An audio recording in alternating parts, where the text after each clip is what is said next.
విజయనగరం జిల్లా చీపురుపల్లిలో ఎమ్మెల్సీ బొత్స సత్యనారాయణ రాష్ట్ర ప్రభుత్వంపై తీవ్ర విమర్శలు గుప్పించారు.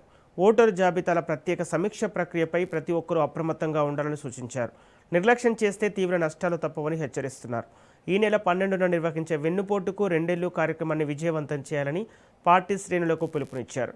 స్పోర్ట్స్ కోటా ఉద్యోగాలతో పాటు డిఎస్సిలో కూడా భారీ అక్రమాలు జరిగాయని ఆరోపించారు. అక్రమాలపై ప్రశ్నించిన వారిని కేసులతో బెదిరిస్తున్నారని తెలిపారు. మనం ఈ 2 ఏళ్లలో వెన్నుపోటు గురయ్యాం. ప్రజలు చాలా గురయ్యారు.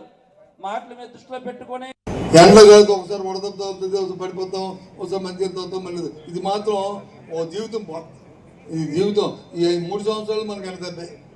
సో కాబట్టి ఇది కార్యక్రమం. దాంతోపాటు ఈ పుస్తకాలు ఉన్నాయి కదా, ఏంటి ఒక 20,000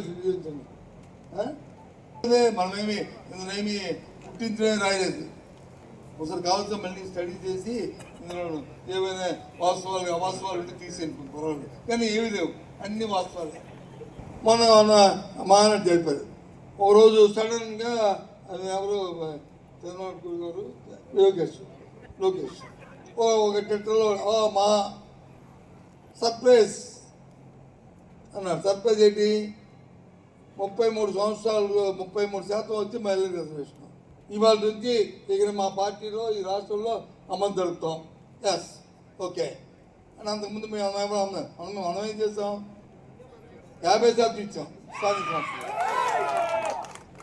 అతను వచ్చి స్థానిక సంస్థలు కాదు ఎమ్మెల్యేలకి ఎంపీలకి ఇస్తాను అన్నాడు. సంతోషం, ఇంకా వస్తాయి కాబట్టి దాని గురించి అలా ఎదురు చూస్తున్నాం. నిన్న వచ్చాయి రాజ్యసభ ఎన్నికలు.